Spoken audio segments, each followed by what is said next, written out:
Yeah. Uh-oh. Oh, hold on. Sorry, buddy.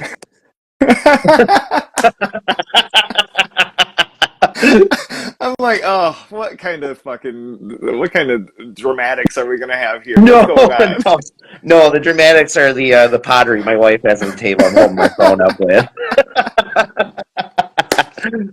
No, your last guest, man. I Oh, mean, he had a whole set dude. inside of his house. That was crazy. Absolutely insane. Yeah, it's absolutely nuts. He's in Italy, and we like talk every once in a while and kind of go back and forth on like interests and whatnot.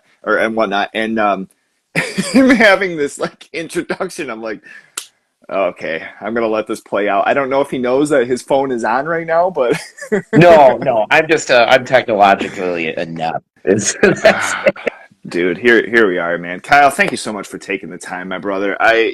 We already, I think, take enough of each other's time up day in and day out talking all of these things, but this is so sick. I think I love having the opportunity to have friends on here and talk about your story and getting into all this crazy shit. But before we get into that, let's start into something a little bit new that I kind of wanted to conjure up here. And it's called "What's in Your Basket." So let's talk about the last time that you made an order from Diabolic DVD.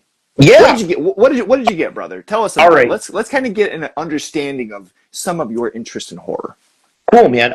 So actually, I have like stuff I'm waiting on to show up today. Oh, So sick. if that shows you like how often I'm ordering from Diabolic, or I see Harrison's in the chat too, or I'm gonna go see him today to go buy a few things I know are there on the shelf. Okay. So I'll grab one of the things that showed up over the weekend. Okay. I Sick. just did a review for this for the page too. So this is TerraVision's release of The Jar. This Badass. movie is like pretty notorious for being bad. I think I think that's it's pretty maligned for that too. It had a VHS release back in like '85. I want to say is when it was initially released. The Oh, okay. movie the producer that or studio that put it out butchered the film. They cut it to the wrong aspect ratio. The audio's all goofed up on it, and it's like color graded incorrectly. So, It's so like like doomed from the start. yeah, so yeah, and like the director actually after the video release came out, quit the industry. It made him feel so bad about like how the film was presented and received by an audience that he like stopped making movies after Oh that. man. So TerraVision got the film, like they got the actual I think they had the intrapositive of it or the negative, and then scanned it in 4K, so it's cut to the proper like color grading. Also has now like the proper aspect ratio, so you're not seeing like this much of the movie. You're actually seeing the entirety of what they filmed.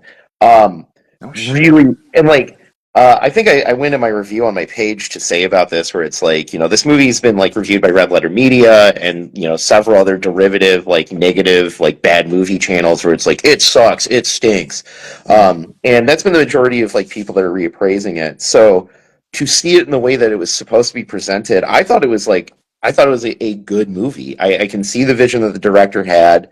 There's like this really kind of Argento meets Lynch sort of feel to it, and it's like it's not for everybody. I mean, those are both kind of like abstract directors for the most part, and that's not everybody's taste. So I can understand that somebody who hasn't gotten into like art house or like sort of artsy fartsy horror would think that this sucks because it's just like there's barely a plot to it, and it's more like these these like dreamlike vignettes that are like have all these insane color gels, and it's like appreciating aspect or abstract art in the first place. Like not everybody's going to get the same thing from it, and I think that's what's really interesting about it. Hmm. Do I think it's as good as something as like Argento's Suspiria or even like Eraserhead? Absolutely not. But I can definitely appreciate that somebody did their best to try and make something like That this. Um, rules. yeah, That's cool. I mean, and it's something even with I think it's like what is it Vinegar Syndrome with like New York Ninja that yeah, like it was a incomplete movie and I hear about stories like this and something like with the jar even where wrapping my brain around having something like that taking it and recreating and who to get a hold of on it's just like those things absolutely fucking are like mind boggling to me like it's pretty fucking cool even if having the appreciation for the process, maybe if yeah. the end result isn't like absolutely great, it's like Wow. I Like how did they pull that that's a off? conversation I have with my wife all the time. So my wife Sophie went to film school, has an Oh appreciation for wow. like highbrow cinema and and art. And for me, being like an SOV and horror fanatic, it couldn't be more opposite in taste. But I've shown her some of I've shown her Argento and I've shown her stuff that like has academic appreciation, at least from mainstream and larger or like higher. What am I trying to say? Like places of higher Yeah. education. Yeah. Um, and even the bad stuff that I like, quote unquote bad stuff, like I'll use Bloody Muscle Bodybuilder from Hell or Video Violence as examples because they're right in front of me.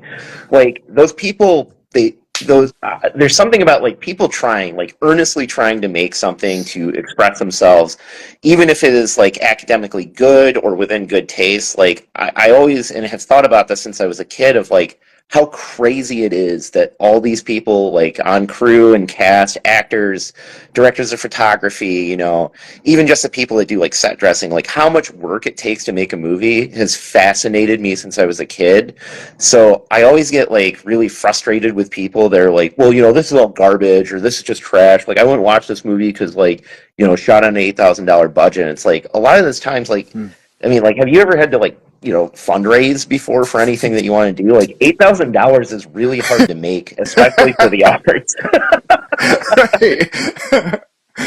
Motherfuckers absolutely like sweating and their clothes are torn and Yeah, missing half of their no. mustache by the end of the fucking the fundraiser, and you're like, look, Yeah, I I mean, tried. I think I say something in the introduction of like the first issue of the zine that I'm writing right now. That's like, most of these movies were like shot for the budget of a case of beer, and like, people are fed peanut butter sandwiches for a week long just to make. They're not making any money from it, and Yeah. I don't know. It's a labor of love, and like that's always been a fascinating part about movies to me. Uh-huh. But I could go in the weeds about that. I got two other things that are showing up. Uh, Two very different movies too. So.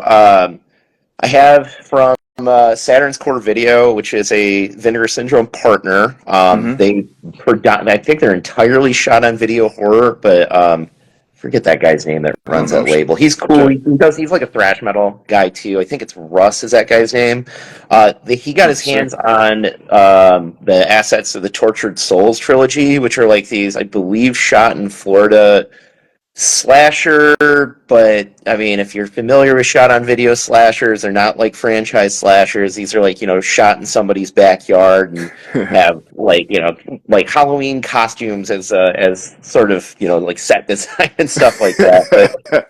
Um, but they're crazy because like these are like, regional things that basically never left the state, and like these mom and pop stores that they guys at Saturn's Quarter managed to track down and get all three of them, which I think the latest one was made in like 2001. It wasn't that hard to track down, but Oh wow. even in my Yeah. research of like shot on video stuff, like Analog Nightmares, which is a book I reference a lot for research and to find new movies to review and to check out for the page and the zine, like he had no information on it. Both the two out of the three that were released at the time of the book being printed, it just said assets unavailable. So Oh, no when kidding. Saturn's Core announced it, I was like, "Oh shit! Like I need to get those." I'm allowed to swear on this podcast too, right? Dude, cut it out. Okay. Of course. I don't know. Hey, the powers that be can shut down your page for anything. So I don't want to, I don't want to just like start talking about fucking like, Slaughter Farm and a bunch of Colonia Brothers movies, and then like all of a sudden the FBI is coming down through my ceiling. It's funny you say Um, that. Actually, when I think about it, I think the main things are some sort of music, like copywritten, that I've gotten shut down okay, for, and somebody smoking, which is crazy. cool. Well, Like, I mean, it's kind of odd. Like, who is watching? To where like it ends up getting. Anyway, the screen process is absolutely insane. But yeah. go ahead. So yeah, so you ordered the trilogy there? Yeah, so I ordered the trilogy. That's like I'm like where I'm at my office. I'm staring at my front door right now, seeing if the post guy's going to show up. 'Cause it's like, I'm like waiting for that because I want to watch it really badly. I mean, I've heard about these movies for a few years now, and like when they announced it, I was like, oh, holy shit! Like I've known about the first one because the first one's got a pretty notorious first 15 minutes of like full frontal nudity, and just like that's it for the first 15 minutes of the movie. Sign me up, you know? But on top of that, an author I really like, Vincent Albert. I hope I'm not butchering your name, Vince, but Vincent Alberano, who has done a bunch of write-ups, bunch of zines specifically on shot on video, has wrote up about these movies in the booklet that's attached to it too. So I'm like really excited to read his work. I mean, I have one of his Mm. books right here next to me at my desk. Oh, sick. So What book is this? that's aesthetic deviations.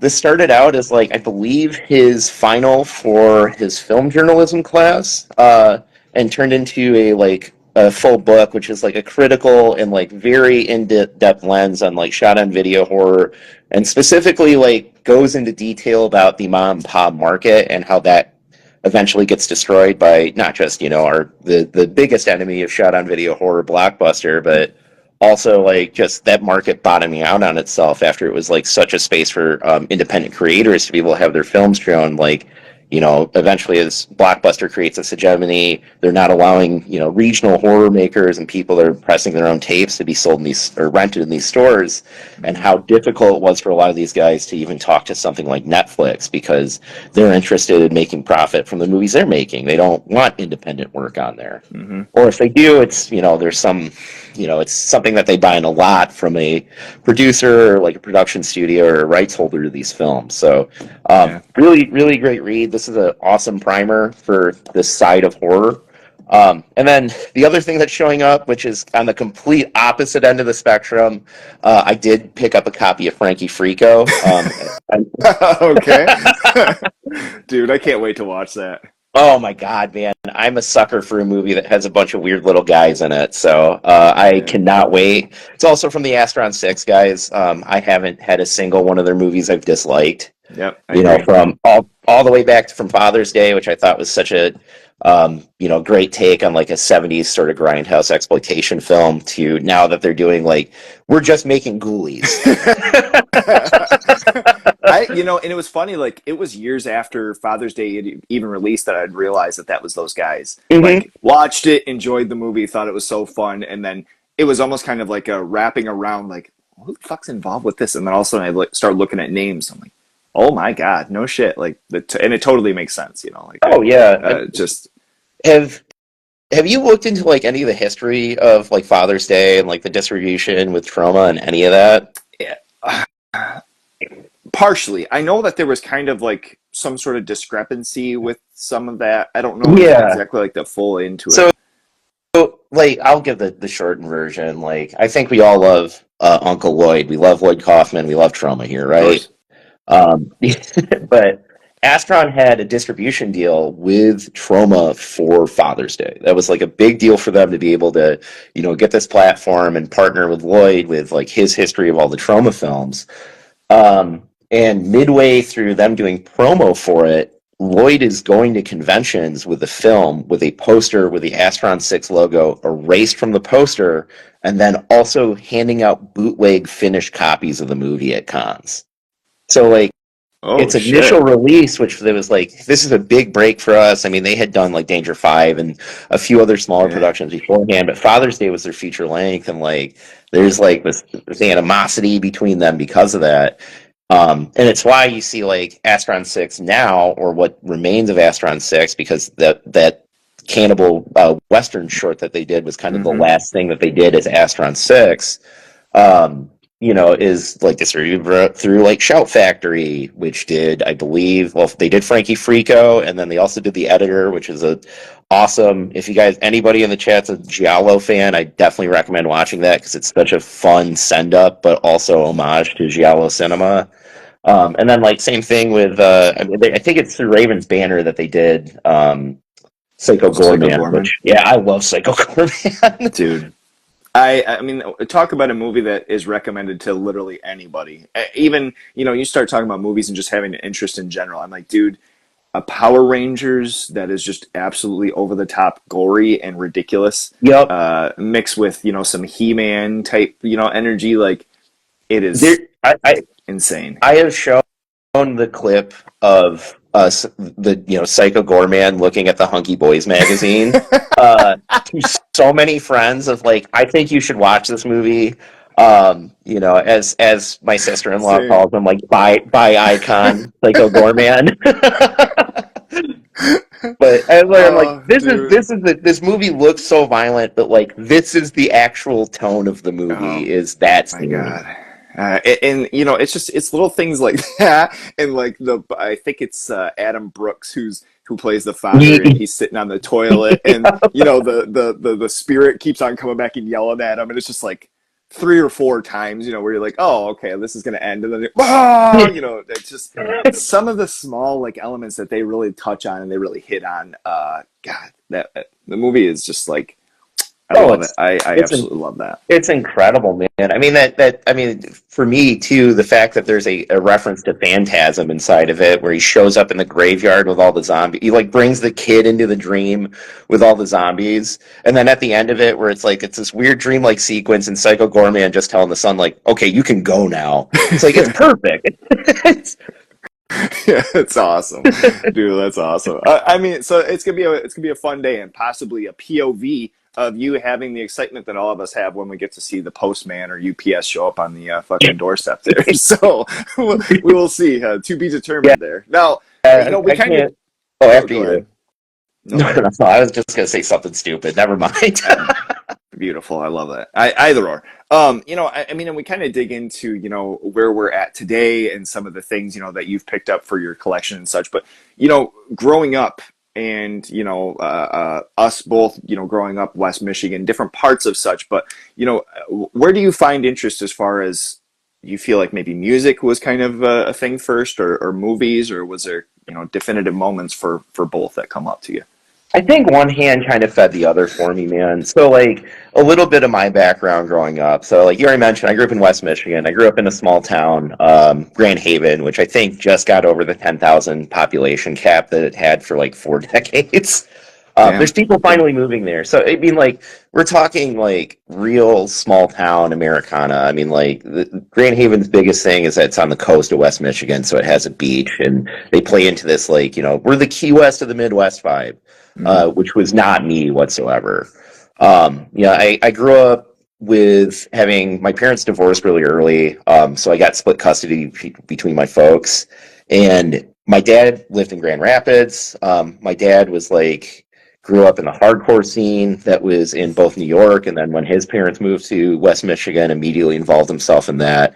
And my mom is like the nicest Midwest mom you can think of, like as stereotypical as you get with like Midwest mom. So my dad was like showing me as a young kid, like, this is punk rock, and like, here's all these really cool bands that you're not going to hear about living in Grand Haven when you come to Grand Rapids. Like, I'm going to show you what Suicidal Tendencies is, and I'm going to show you all about Whoa. like, here's like, my dad grew up in New York, so of course he's a fucking Judge fan. Uh, which is like really weird to have my dad like still have a Judge shirt when he's doing yard work, and everybody just serves him liquor. Damn, um, dude, that yeah, rocks. Oh my God. it's really bizarre to go to my dad's house, but like, he was also like a big horror fan too, So at the Oh. same time as I'm getting fed these things, that my dad is like, you're not going to see this. Like, I think it's important that you see these things, and have like, I don't want to say a leg up on other people because that feels too judgmental, but like, just have a view into a world that you're not going to be able to see. Like, and I would bring these things back to this like small, very conservative minded hometown, and it was like anathema to these people. It was like shocking that I would want to talk about these things as a young kid. And it like helped. I only saw my dad on the weekends. I would go back to my mom's, and like wasn't really interested in what was provided in Grand Haven, or what was out there. Like, I knew that there was more out in this world that wasn't being shown to me. So, getting deeper into these things from like the surface level, of my dad being like, "This is a Toxic Avenger, and this is like, we're going to listen to Misfits today." Like, eventually turned into it in high school, where I was like, I want to dig deeper and deeper into these things. So that's like when I start finding out about like that Mortician exists and stuff like Impetigo and black metal's out there. And then getting even deeper into the stuff that I like with film. I mean, at the same time, that's when I like started finding out about, I was like, knew that Dario Argento was out there, and I was desperate to figure out how to watch Suspiria and see like world cinema and all these takes, like movies that at the time, my friends in high school were like, "Have you seen Scream?" And I was like, "Yo, fuck that, dude." Me and you were watching fucking Slaughter Farm today. We're gonna watch like the most, like, the greasiest, like gore films I can possibly find. Like, I'm gonna make you guys hang out at my house, and we're gonna listen to like nothing but Cattle Decap, and then I'm also going to make you watch Traces of Death with me. Isn't it funny how, like, within the horror and hardcore community, how fast we can go from, like, look, I don't want to be judgmental and I want to help you out in this, and then go right to 1 million fucking miles per hour and be like, yo, fuck that. Well, it's like it's the difference between like I'm But not gonna out be of like out of that with fun, out of fun. I mean, like, it's yeah, not in being like an asshole, but it's like, no, no, no, no, dude. Like, I love that. Yeah, it's cool that you like Scream, but you have never experienced like a slasher. Wait till I show you this type shit. And I think yeah, it's something so fun, and I feel like doesn't transition very well to like certain things like sports or like different fucking interests. As far as like well, I don't know outside of about. hardcore. I've been a real bully about my Lions this year, man. I'll be honest with you. Dude. I mean, I guess, you know what I'm saying? Like, I've never been, this is straight up. This isn't something that's, jumping on a bandwagon. I've never given a fuck about football. When I was a kid, my dad always tried to force it down my throat. And I'm just like, yeah, not happening. I'll dig into hockey. Them getting to the point that they are now, I am rooting for them for my dad. My dad has been lifelong, dude. He just, for him to be able to see a team before he kicks a fucking curb and has to go to the grave someday, I want him to see a Lions fucking winning team. Oh, it's So it's crazy, like, man. and it's insane. My I so rewind a little bit with the Lions too. I grew up watching it with my grandpa, and with my parents splitting up pretty early, I basically lived at my grandparents' house for a little bit, which is also leads into some fun horror stuff with me too. Okay. But like I grew up watching the Lions. My grandfather, he's the biggest Lions fan. He texts me every Sunday about the Lions, and usually a picture of him holding a high life, and just says, "Oh, they're kicking ass, aren't they?" Which, as you can see from behind me, it's a lifelong Dude, favorite too, there it is. There it is, as well brother. as Jim Croce in the background. Oh my god. I did not see him until you moved it No, right that's there to show yeah. the highlights. Um, Jesus I Christ. know, man. My tastes are undefinable, but Brother, keep bringing but it. but growing up at my grandparents' house, like on my mom's side, it is my grandmother's a Korean immigrant. So we grew up in this house at the end of our street. My grandmother didn't let me have friends over because she wanted to keep her house like super clean. So like it kind of made me a pariah to the kids in the neighborhood. So the only other option was like, well, I can ride my bike to the mom and pop VHS rental store that's down the street, for that's like a mile and a half away, or I can see what's on the USA Network because my grandparents had just gotten cable at that time, and I basically lived in that basement watching USA Network, which showed me so many fucking crazy movies that I can't believe they played on TV. Really? Like Yeah. what? Oh, so I mean, like I remember, like they would play. It felt like in constant rotation. The second I knew it was fall because that's when Event Horizon would start playing on USA Network. That's when they would play all the Cynthia Rothrock movies, which that's how I found Sworn to Justice and Undefeated the first time in my life, and fell in love. I was like, these are horrible, but I love these movies. Like an infinite amount of Steven Seagal movies as well. But like, I mean, you'd stay up late enough for stuff like Monster Vision or USA Up All Night, and that's how you catch stuff like all those early Stephen King movies. Like the Langoliers would play on there a whole bunch. It's the first time I ever saw Creep Show was on USA Network. And just Sick. like having grandparents that just had a TV in the basement for when my grandpa wanted to watch sports, or he was also a big Stone Cold Steve Austin fan, like we would watch wrestling together down there. But they would just leave, they would be like, all right, well, he's fine. Like, he's just like go grab a bunch of snacks from the pantry and go downstairs, and we're not going to even check in on what this kid's watching. Yeah. So I saw untold horrors watching USA Network as a kid. No shit. Yeah, it. Okay. I mean, and I remember too, like, I think one of the things with horror that I loved, when I started seeing with Scream Factory, and maybe some other companies do it too, but they release those TV cuts Mm-hmm. and just that shitty edited, cutting over certain words or cutting out scenes and replacing them with something that's completely like doesn't even make sense. Dude, I love that. And honestly, like I wish there was more of that to be able to show my kids too, because I mean we don't have cable, you know, we have all this other shit and Yeah. Tubi and Oh Netflix. They're not editing anything. no, Full I mean tits and ass. I'm pretty sure cable only exists in like dentist office at this point. Like My parents I've still have it tried. every once in a while. I'm like, man, commercials are kind of sick, huh? Yeah, I it's kind kind of of miss tight to this. break it up. Yeah. Uh, So uh, you mentioned this mom and pop shop. Now, as far as like being Grand Rapids way, Grand Haven way, it's not to say that it's, you know, like completely different universes, but Grand Haven, I mean, my memory was like you guys had like a Blockbuster and then maybe a Family Video that was further down. Was there mom and there pop shops was over there? there was a mom and pop shop that was open for like the first 6 or 7 years of my life, and I can remember it distinctly because it was right next door. It was right next door to the laundromat that my mom used. So most of the time we would go to the laundromat together. And then my mom would just be like, "You can go next door and go look at whatever in that store because then I'm not Whereabouts? just running." So right off of, oh my God, what is it? Not road. You know where? I guess now you know where the D&W is. Oh yeah, okay. So that main road that D&W is at, if you were to just go like a block west on the right, there's that strip mall. I believe it's now a liquor store, but that was the storefront that mom and pop video store was at. Oh, really? No I can shit. also remember a time that D&W did VHS rental as well.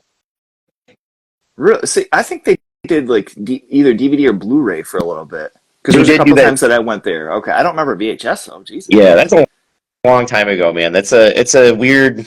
I have a memory of that because those are like the three places I would go a lot as a kid. It Oh was no, like shit. Okay. that D&W, that VHS store, the Little Caesars, or my grandparents' house. Now, did Grand Rapids like was that something that you know when you got over there that was a little bit more of a you know a treat to kind of finding like more underground type shit, or did you find it was similar Well, in releases? my dad was like an early adopter of VHS, so he had a bunch of stuff that I had never seen before or heard of that was on his shelves. Oh, So like, my dad okay. had a full lineup of trauma movies, like going all the way back to like Blood-Sucking Freaks. Oh And wow. he's also like a big Ed Wood fan. So like, I also saw like a bunch of Ed Wood movies as a kid, which saying now it being like 12 years old and my dad being like, all right, we're gonna sit down and we're gonna watch Pink Flamingos together, he's like chain smoking cigarettes and drinking Heineken. Um, Okay. but Glenn or Glenda? yeah, yeah, we did watch that together, and my dad was like, "What'd you think?" I was like, "I don't know, man. It's just I don't really have an opinion. I said I wanted to watch Nightmare on Elm Street, and you put this on." So, Oh man, yeah, what a letdown! Holy yeah. shit! I You was go like, to the "This video isn't." store to rent Nightmare on Elm Street and get Glenn or Glenda. Yeah. Oh So man, like, I brings a watched. lot of images. Yeah, I watched a lot of like the stuff that he had, which was more obscure stuff. I'm trying to think. Like, my dad also had like a bunch of Russ Meyer movies too. So like, I was also go like after my old man would go to bed, I'd go to the top shelf and find like Mondo Topless and like all of his Oh, like okay. like all of his like women just dancing to go-go music at the beach topless movies as well. Okay. Those are I was just saying, enlighten me because the name sounds familiar, but Yeah, okay. so yeah, Russ Meyer's like 1960s like sexploitation director. Mhm. Severin's putting out some of his early catalog right now too. But like, I mean, he would just shoot thousands and thousands of movies, and these are stuff that would get released in theaters, but like they're basically just like music videos of women running around with no tops on. But Different like, time, different yeah, place. different time, different place. I mean, like, it's a weird part of, but he also did like fucking family movies too. Oh, Disney Jesus. Disney bought the rights to his estate from his kids after he passed away, and they got all the family movies, which I think some of them are actually on Disney Plus. Um, but they also had their hands on all of like his Mondo films and his like biker movies and all of his exploitation movies. And they're like, we don't know what to do with these. We bought this lot of films because we knew that it was like an interesting person in film history, and now basically regret the purchase. What uh, did we do? Just yeah, an instant face of which regret. yeah, That's funny. I mean, they're like, again, it's an interesting and like an integral part to film history in America, especially for like like psychotronic films and like, Uh, hey, this is just like this is what you did when you went to the movies back then, uh, right? But I could talk about Russ Meyer for hours, and it's mostly boring to be honest no, with you. no. I mean, I think it's cool, kind of hearing, that transition and transfer too. I mean, especially like me and having like older brothers and having, the interest of thrash metal and interest Mhm. in metal in general, but then, seeing some of the things or, coming to know White Zombie and be like, oh, that sounds kind of spooky. And then my brother talking about the Fun House and us watching earlier, things. So it's like, it's cool, you having those experiences with your grandpa and your dad and kind of, having all that too. Now, through the years, and this is something particular that I was excited to hear from you because you're a fucking encyclopedia with horror. Three scenes, a couple of things that just you have seen, and over the years, all the things that you have seen. What's a couple of scenes that pops in your mind as far as just ingrained in your brain? Can never forget. I mentioned Event Horizon. I think the first time as a kid I was fucking terrified of something was the visions of hell in Event Horizon. Dude, That cannot those agree more. which half of those are missing. There's apparently like the director's cut can never be a true director's cut because there's assets and there's reels of the film Visions of Hell that are missing. So I've always been like luridly curious of what like the really crazy stuff that would have gotten it a like unrateable rating Mm-hmm. would be. But I mean, I just remember seeing like the generator inside of that room, and then all those visions of hell, and the maggots crawling around on people covered in barbed wire, and just being like, "Oh, I really shouldn't be watching this movie." I'm like 11, and I was like, "Oh my god." Yeah, Um, yeah, it's terrifying. that it made me like viscerally sick to see that. But then like there's that weird thing where it's like you can't look away. Like I want to know more, and Mm-hmm. I would proceed to recommend that movie to anybody that asks me about horror moving forward too. Where it's like if you want like to scratch the surface of the stuff I like, just watch fucking Event Horizon or Mm-hmm. Hellraiser. But I think number two for like the fun one and another movie that is like really important and close to my heart would be Return of the Living Dead. I know everybody's going to say that I'm going to bring up the Linnea Quigley scene. That is not the scene I think of, but it is the scene of. It's the first time I was like, oh, you can make a movie for nothing, and it's so good it washes away any of like the cheaper effects. It is the skeleton coming out of the grave while 45 Graves' "Do You Want a Party" starts playing, and you can see the fish wire from the mouth inside of it.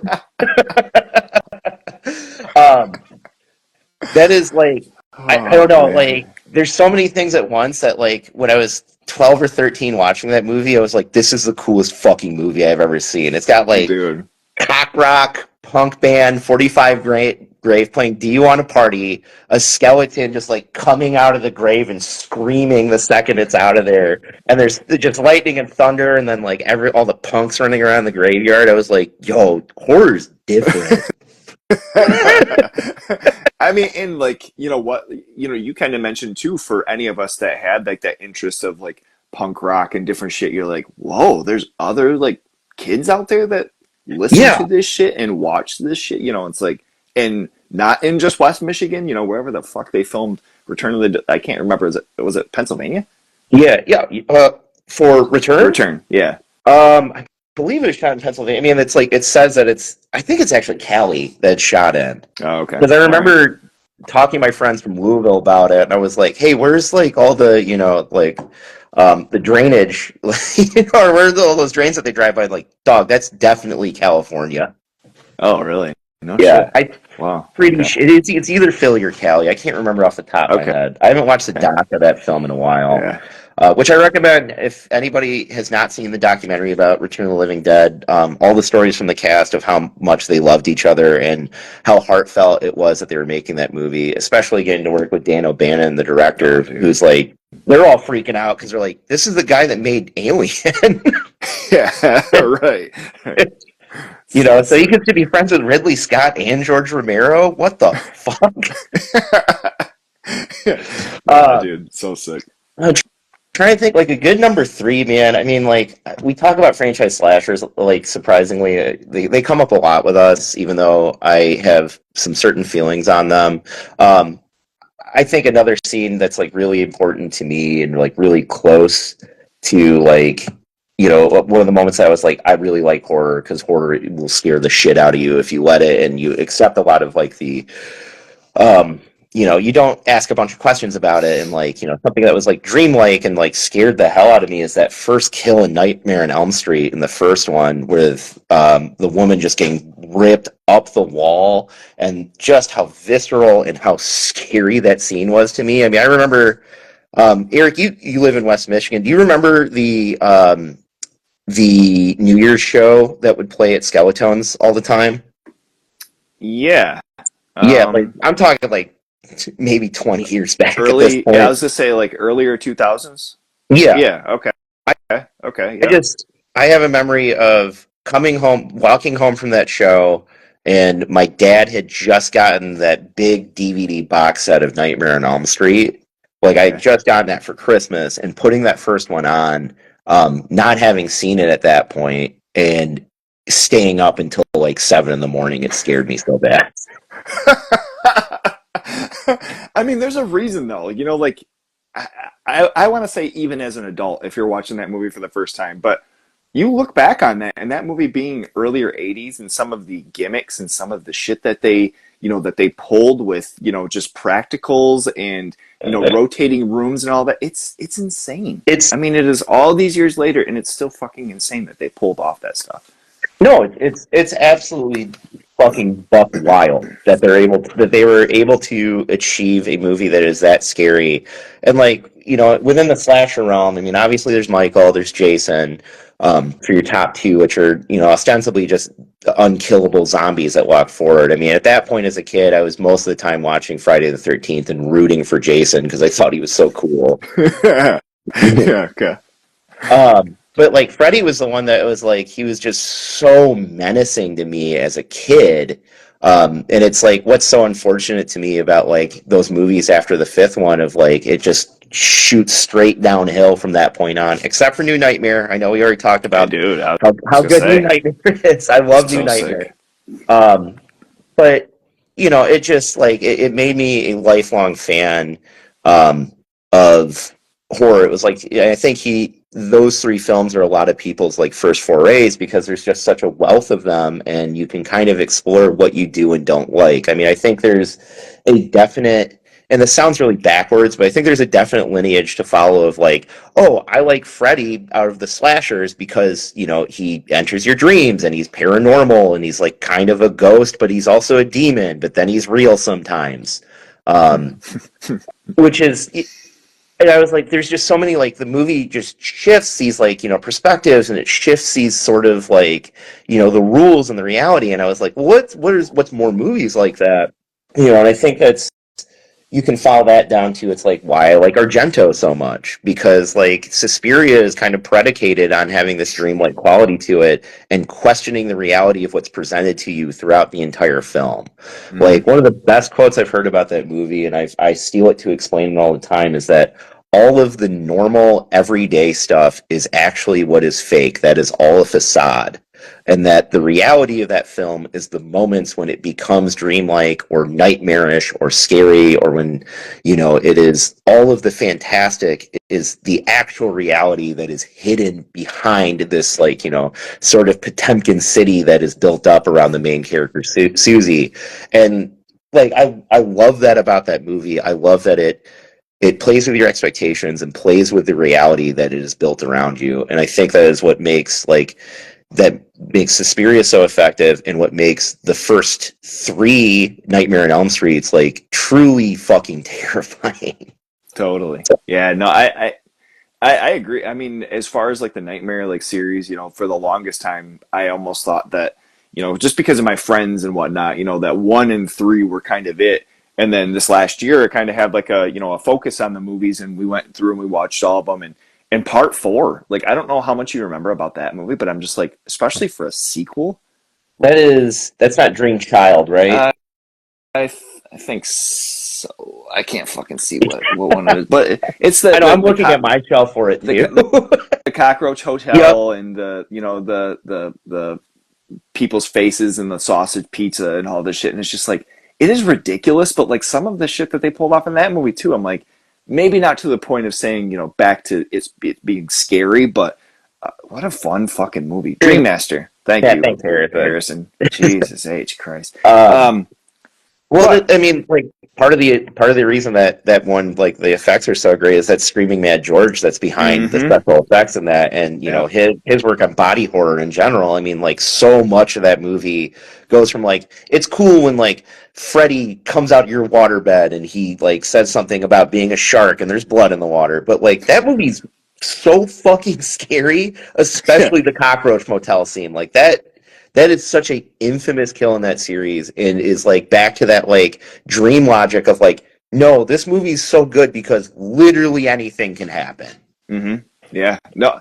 And I think a frustrating thing with my brain, and something where I love picking yours and kind of our conversations and things, is like my brain and the way I process things, especially right away, is like everything is so literal, Mm-hmm. and especially in art house or film or music, a lot of times you have to think of outside of the box, and it's one of those things where I have to kind of wrap myself. And so there's a lot of first watches, like we talk about Suspiria, and it's like I had to watch it a few times to kind of come to grabs of like realizing certain aspects or kind of picking up on certain shit with it, where I'm like, okay, I'm just a dumbass. I don't know.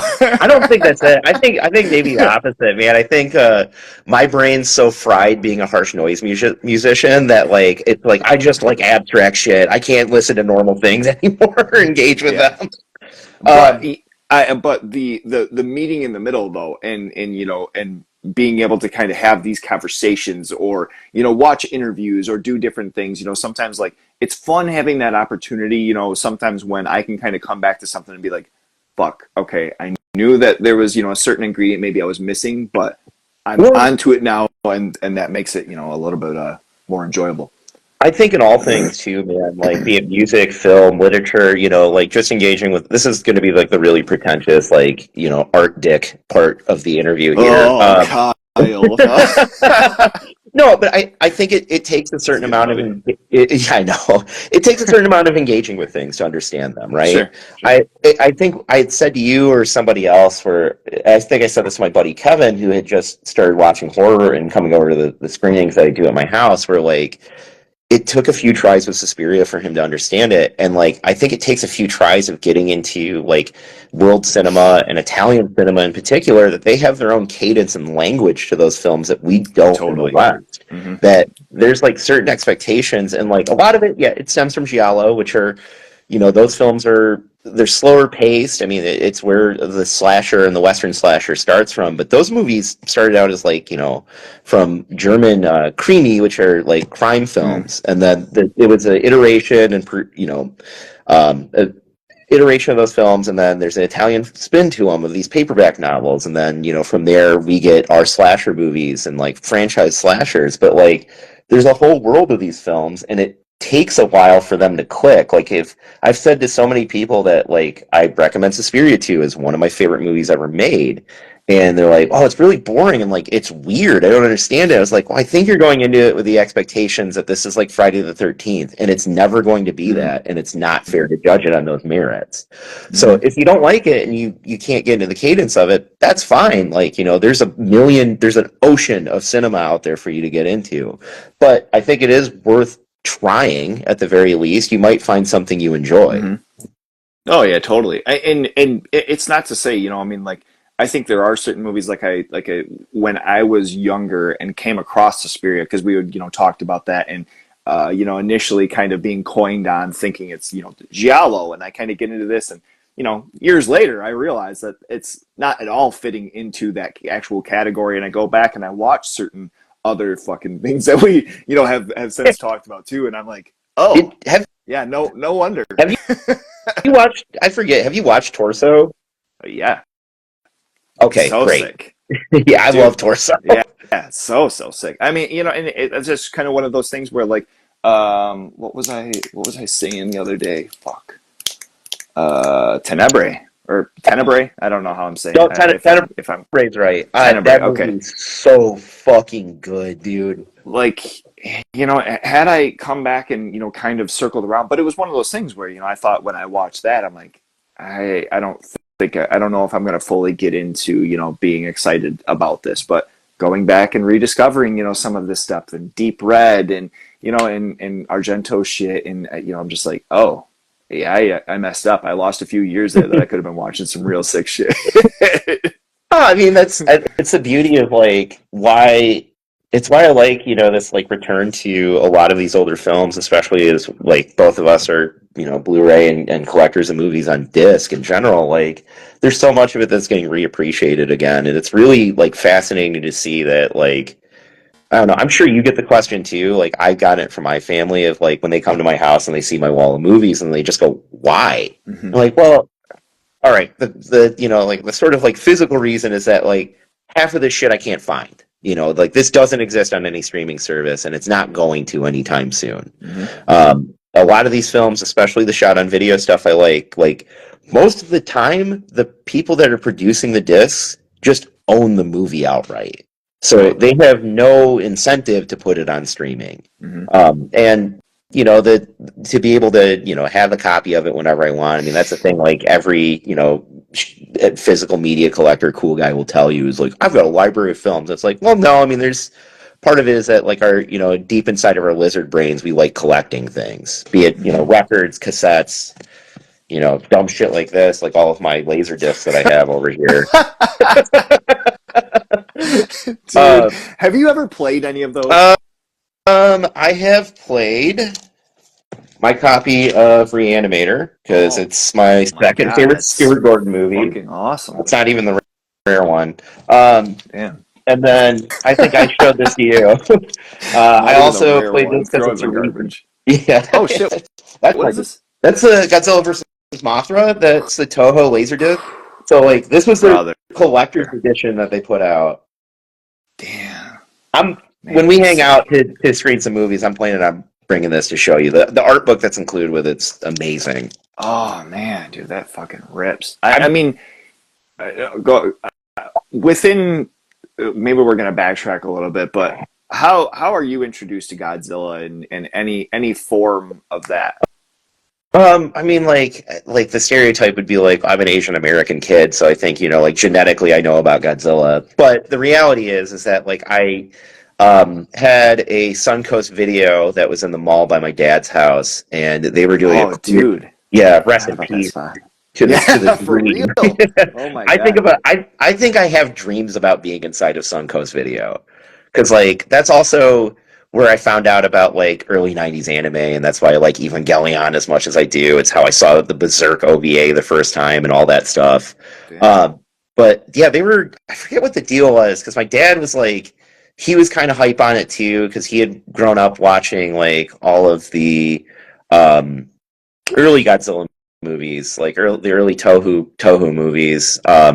So he was stoked that they had all the '90s Heisei stuff that he had never Mm. seen, and they were doing like they were just trying to get rid of their VHS tapes at this point. We're talking like early, like the last days of Suncoast, where DVD is trying to take over. They're becoming more of an import shop for anime DVDs, specifically Hmm. like Dragon Ball Z and Sailor Moon, and a lot of their like their horror and stuff is becoming a shrinking section. So there was something that was like 2 for $20, I think, for the Godzilla movies. So my dad gave me $100 and was like, "Go, fucking buy 10 of them, man. Like we're just gonna own every Godzilla movie we can possibly have." Oh Um, man. and that was like game over. From that point on. That's like how I found out about G Fan magazine, which was the fanzine, which I think is still in print today. Um, Damn. No and shit. it's like I started buying all the guides, and like I think every kid that grew up in the '90s knew of Godzilla. But as I was saying to you, I knew so much about Godzilla it made me a pariah on the playground. I would like walk up and I was like, yeah, I think I was an Kids are like, example. motherfucker, you're not a dinosaur. Yeah, Stop. shut up. We don't want all the kids on the playground are trying to talk about Harry Potter. Like I'm in the cloud. I'm like Mogura is actually based off of a Japanese burrowing beetle. Oh, dude, how relatable! Yeah. Jesus Christ, how So relatable! I absolutely love it, man. yeah, I love kaiju. I love rubber suit monsters. I like those era of filmmaking is something we lost. And I'm very happy to see the success of stuff like Godzilla minus one. Is it minus one or minus zero? I forget. Minus zero. Minus Or zero. minus one. What am I It was fucking minus one. talking about? That's I what love this I movie. thought. Jesus, what am I doing? I know. Both had a brain fart and thought the other one was wrong. Yeah. No, but minus one. It was beautiful to see that a movie that was a take on the original 1940s or 1940s 1950s Godzilla was so successful. Mm-hmm. Uh, And Um, and I I mean, if we can get into even like the aspect of like, there's some moments that were fucking scary. Like me yeah, being a kid and watching the original movies and thinking of this concept, and then that whole like boat chase scene, yep, dude. dude. I mean, Ex- there's Experiencing this is that a Lacroix, by in the way. theater. Instagram. This is not a beer. But still shut us down. Son of a bitch as a Yeah. can. Oh Unreal. my god. Um, No, so sick though. I mean, with Godzilla and the popularity and the boost, and then hearing that director is going to be making up a follow up too. Like, yeah. what a time to be alive. Well, especially like that budget for that movie. If you look at like the rest of the stuff that's being put out by Toho and like subsidiaries, so there's like Bandai that supports all of the merchandising. Mm-hmm. Excellent choice, by the way, Derek. Watching Destroy All Monsters. Dude, Uh, so sick. like that movie's budget was minuscule, and it was something that when they brought it to a world audience, they didn't even know if it was going to translate because there's like, it's a take on the original, which is not Godzilla as a hero, but Godzilla as a fucking villain, and also a reminder of like man's hubris. Mm-hmm. There's like such a fascinating take of like. Uh, a sense of like national pride and duty too at the beginning of it, which was really interesting. Like, because if you know anything about Japan, being critical of the Japanese government is not something that is commonplace in cinema. And at one point, you couldn't do. It would get you Mm-hmm. exiled and blacklisted for doing so. So to have something that had like a more critical lens on like that sense of like nationalism that is destroying us, I was like, that's really interesting and a really beautiful take from the monster. And then like also a sense of like pride in working with your fellow man to prevent destruction in the end of it. Mm-hmm. I was just so shocked by that film. I really did not. I went into it being like, it'll probably be good. I love Shin Godzilla, but I think I love Shin Godzilla because it was from the guy that made Evangelion. um, where I was like, oh cool, we finally got our live action Evangelion movie. Okay. I don't know who that is. Who is that? His name is escaping me right now. So it's a director. It's the same director that did the anime of Oh, Evangelion. okay. Gotcha. I thought you were saying that was the guy's name No, or girl. oh no. It's the guy that directed the anime. So that's Okay. why there was such a fervor for that movie coming up, and why there was so much crossover with anime fans because they're like, oh shit, he's just going to make Evangelion with Godzilla. Sick. That rules. It Yep. sounds like I have to check that out too, because I mean, if it has anything in that kind of sorts of monsters and destruction and stuff too, but Oh, yeah, Evangelion is a whole lot of meta commentary stacked on top of itself. huh, It is, at its weird. surface, a giant robot fighting show. It is really a show, at the end of the day, both about animation as a format and a commentary on hypermilitarization. It is I just unlocked like a special section of your brain, brother, and I see it working right yeah, now. that's a LaCroix, baby. That's all that strawberry and peach. Yeah, you keep blaming that fucking drink, brother. I don't believe it. No, and I think it's something too where like you mentioning, being that kid on the playground and having like these interests and stuff too. It was like it was cool for us like as kids, in kind of disassociating from like kids nowadays where I can go on my phone and I can download like a fucking dinosaur game or a Godzilla, some sort of bootleg of some sort of like Sure. fighting monsters or something. But like we have, like N64 and Rampage, and like that's just, you're closest to like, oh man, I'm fucking Godzilla right now. But I was sick even that, for them to be able to have something like that. Did you have a draw to certain video games that maybe were crossovers or try the Texas Chainsaw Massacres and Friday the 13th game? So I'll be honest with you, man. Like most of the video games I play are, and like most of the films I watch are fucking old or takes on older video games. Mm. I've heard that Texas Chainsaw Game's pretty sick, though. I want to check it out, but I mean, like back in the '90s, like the things I was playing, and it's I'm this. talking about the old Nintendo ones. Oh no, I mean like I was so Silent Hill actually was probably the game I liked the Oh, most. okay. Which Okay. is funny that I'm wearing a Jacob's Ladder shirt because that game's directly influenced by the movie. Okay. Um, Okay. yeah, that's like I think that's how I found out about Jacob's Ladder was through playing Silent Hill, especially Silent Hill 2, because all the nurses and their twitchy motions are based off of the surgery sequence in Jacob's Ladder. So that made me go find that movie.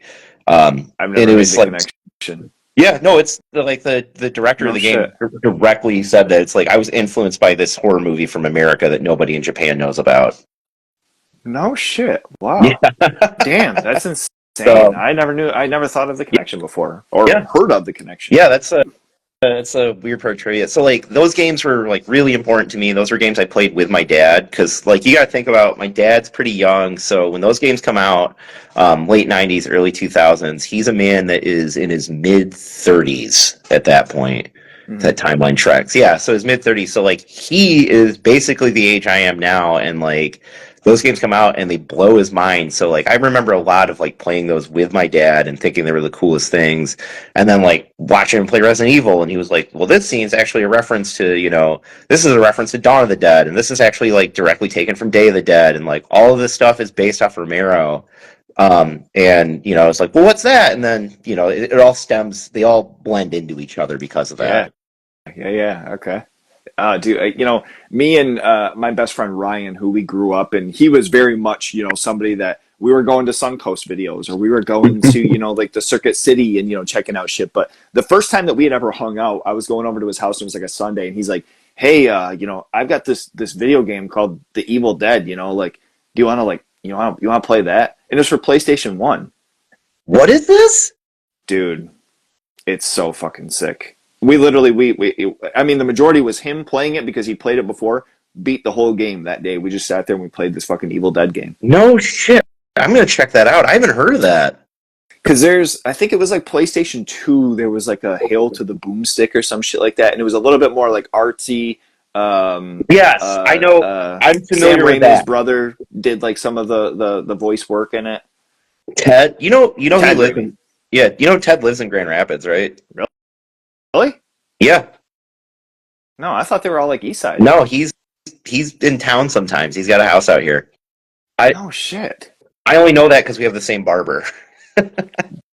What? Yeah. Damn, you never just like, hey man, can you just like book us on the same time, like back to No, back? no, I'm always scared to do that. Man, fuck that, Especially man. because the Let me first time call. I'll act like I'm you. yeah, you can do it. Yeah, I'll loan you a fake beard to go in with. And then, No, I'm not gonna be you. I'm just gonna act like I'm you on the phone. oh God. You can go in. Hey Ted, have you ever heard of Tim Ritter? Oh no, okay. Well, we're going to talk about Day of the Reaper. Oh, dude, what a conversation! This Yeah, is he'd be so like, sick. please get off the phone with me. Yeah. Oh my God, this is great. No, but yeah, it was cool. I mean, with all of the different, kind of, crossovers and different ways that we had, from growing up. And you mentioned Suncoast, and that was really like a big time, other than some VHS and things that were laying around like in my buddy's house and shit, like where Trauma Yeah. really like made an impact to me. And I would see things like Bloodsucking Freaks, or I'd see things, like Killer Condom, and I'm just like, what the fuck is this? Like, especially for that time, where the idea of shot on video or like, really low budget shit, just wasn't something that you were necessarily seeing. No, for sure. I mean, like, I'm going to grab this because you want to talk about shot on video trauma at the same time. Probably the most notorious movie of both of those things is this bad Larry right here. Oh my God, dude. That's so sick. Oh my God. That's Vinegar Syndrome, right? Yeah, Or yeah, DeGauser? it's the Gazer, DeGauser. but yeah, it's Vinegar Syndrome.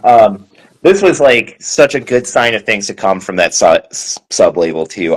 This movie fucking rules. I've never seen it. I'm very familiar Oh, with it. really? No. Uh-uh. Yeah, hold on. All right, that's my wife put a bunch of stuff on the movie shelf, so that's gonna get put back in its place in a minute. Otherwise, you're just gonna I stare at this high life sign. I feel like what happened was right around the same time, and this is like maybe just a kid's mind. Something happened where I either rented or I bought Rabid Grannies, and I had Redneck Zombies in my hand, and I was like, kind of going back and forth, maybe looking at the back, like the pixel or the the little the photos like on the back. It might have been something where I was thinking that they were close, or just because they were trauma, they had something to do together, and I hated fucking Rabid Granny, so I was like, I'm You not didn't vibe with watching this. it. No. Uh, It took Um, like I say, when I was younger, man, like I had kind of this like focus where like I don't know if it wasn't Godzilla or if it wasn't like monsters or like certain things. Like I had different shit where it was like this low budget fucking thing is kind of fucking goofy.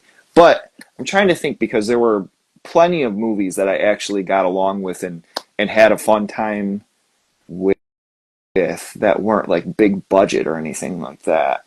But certainly with age, I think, it kind of came of thinking outside of the box and finding, different beauty in certain aspects and things like sure. that. But I know earlier on, even, when I was younger with like having things like Godzilla or Mothra, there was a thing with Asian film. And especially when like Mhm. YouTube started kind of coming around and, having the opportunity of picking up different things that were outside of the US or that were, titles that, were going to be something that were coming up. And then now having subgenres of different release labels and shit like that, putting out like Satan's Slave and, the White Witch. And I mean, some really sick shit. What Yeah, was and that your box favorite. set that you recently got? Oh, you want the The, Daiei Gothic yeah, box set? Yeah, hold on. is that Radiance? Yeah, that's Radiant. Um,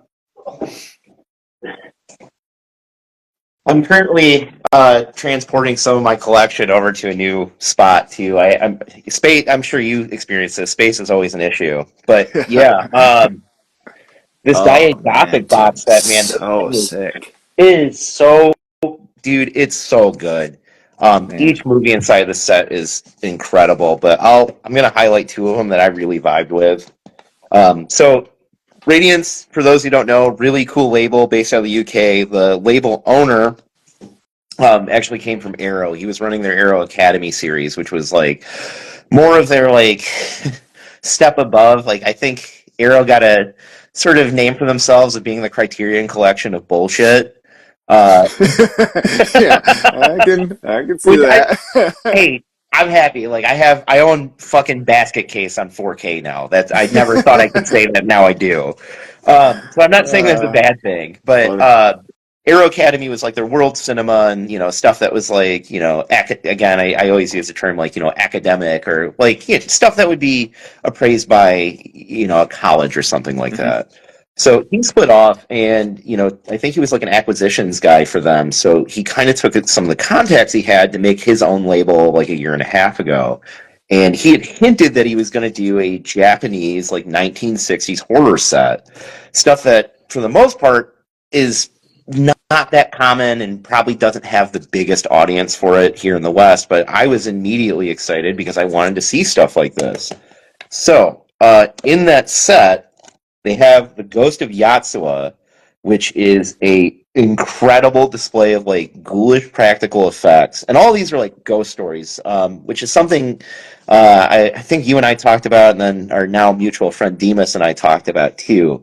Hmm. There's such a sense with like, and this is like a affect of like Eastern Asian culture and like also growing up Korean American of like there's a lot of anxiety surrounding that culture. There's a lot of anxiety of like assimilation and Hmm. conformity and making sure that you're like you're doing things that this is going to sound like a stereotype. I promise it isn't, but you're not just like honoring your family, but you're also like just doing things properly because it is like the most cohesive to Yep. society. It's a really utilitarian way of thinking. It's not the way I think about things at all, but it bleeds into these films of like you're doing things in a way that would not be seen as like culturally acceptable. You're not doing things, and you're haunted by your anxieties of not doing things the way that you're expected to do them. And I think that bleeds into the filmmaker's mentality with stuff like The Ghost of Yotsuba, and especially with The Snow Woman, which is Dude. probably the most beautiful movie in this set. I said the Snow Witch. I think the Snow Woman was what I was talking about. Yeah, That Snow movie fucking Woman. rules, It's dude. so, I mean, like it's harrowing, it's sad, and like I want to be very clear, like when they talk about these being like gothic cinema, they're talking about it in like a Western sense of like our like like gothic traditions in cinema, and these are like Tragedy. they're tragic ghost stories, and it's interesting. I was talking to Demas about this of like it's interesting to see this, like to see these films and how the tradition of these films bleed into contemporary film with stuff like Ju-on and The Ring, and like these 2000s where those anxieties are the same. Those, Yeah. these haunting visions of your past coming back to you. It's still the same thing, in the same time. Now, I have some problems with those films, especially our Western takes on them. I think we got like this weird Japanophile obsession with them and started shitting them out. But this set is still available if you want to see a part of like horror cinema, and especially horror world cinema that you're not going to be able to experience in the best way. This box set is absolutely worth the $60, dude. And I love that too. Like Radiance, the stuff that they're putting out is absolutely sick. And that box set in particular, I was like, holy fuck. dude. And I had this last month kind of doing that like Asian, horror film focus. The Snow Woman was one that I had watched, and I'm talking to Demas, kind of in real time as like things are going on. I'm just like, dude, this is like so sad. Yeah. This is incredible. Like this, I mean, I have an understanding, from like different Asian horror or Asian film that I've watched over the years too, and kind of like you're saying, kind of seeing commonplaces and different things that are touched on, and basically kind of the idea of like falling in line and such, but watching that, it was like it's funny that you mentioned kind of a gothic take, because it was like it was so tragic, and I'm like, dude, this is really sad. Like the shot that's on the front of the box from the movie is so iconic, and like if you could not see that, like going from like film noir to gothic aesthetic and film, like you're fucking crazy. Yeah. On the opposite end of the spectrum of Asian cinema, brother, talk to me, dude. Biozombie is something, in I don't want to cut you off, and I'm not going to sit here and make this about my story. Of course. My good buddy Jeremy that I'm in a tunnel of love with, we're hanging out, this past summer and having movie nights and different shit, and we're talking about, some movies to watch or whatever, and he has like a good understanding of like, he loves Brain Scan, and he cool. he knows some like underground stuff too, but we're like talking about movies, and he's like, have you ever watched Biozombie? And his wife is like, oh yeah, have you ever seen that? And I'm like, dude, no. Like they had this DVD transfer that had the most heroic fucking overdub. Was it the English overdub? I mean, it had to be. It was in English. It wasn't. Okay. It wasn't like the subtitles or anything. That's missing from this, and I'm sad that it is. Dude, that's what I was gonna say. I ended up getting that from Harrison's shop, Static Tape. My baby, what up, dude? But I ended up getting that from his shop there and watched, and I was like, fuck, they don't have the overdub, dude. Honestly, like one of the best things ever is that DVD copy that they have. That they had to get, it's an import. I mean, it's not even a label from. There's an interesting story about that overdub too, where it was like, I think Media Blasters put it out, which was like bringing in a lot of anime at the time and had some sort of distribution deal with ADV, and I think that dub is like unapproved. Oh, really? Yeah, I can't remember. Have you seen it? Do you know what I'm talking about? The English dub? Yeah, I've seen it. The first time I saw that movie was on, do you remember the old streaming platform Livestream? Oh, yeah. Yep. There was a horror forum I was a part of where a guy would do a weekly stream of a different movie. And I saw that the first time I saw Biozombie was in 240p on Livestream on a screen about that big. and like I'm like this close to my screen trying to watch the fucking thing. Um, and I was like, this is the craziest fucking Family movie I've walks ever. by, like, what are you doing? Get I was away! like, You're gonna don't get come in, don't come cancer. in, don't come in.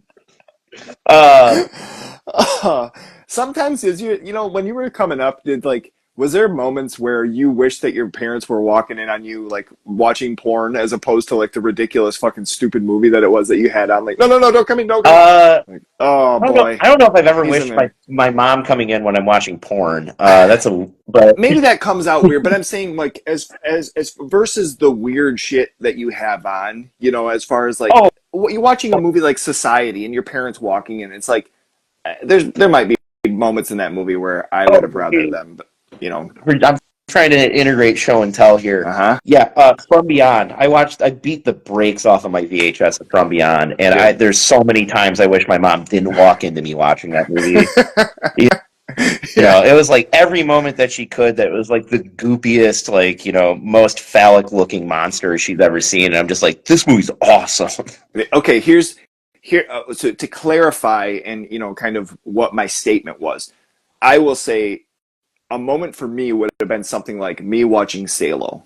If my parents would have Ooh. walked in and I'm watching Salo, I would have rather them walked in on me watching like a Yeah, porno or having some naked chick on a video or some shit yeah. like that. That I, movie was probably the fastest purchase and resell I've ever that, had. That or so August then Underground's Mortem. so you actually have watched the August Underground. Unfortunately, Unfortunately, it's funny you bring those up because like the director of those movies is the sweetest, nicest man of all I time. know, and it's great, and it's nuts. I've actually watched interviews. I've been in contact with him. Um, I won't even get into all that. We'll talk later about all that. But Fair enough. Yeah, it's just kind of one of those things where I'm just like, I don't even know what a common ground is to talk about. Like, we can move on. no,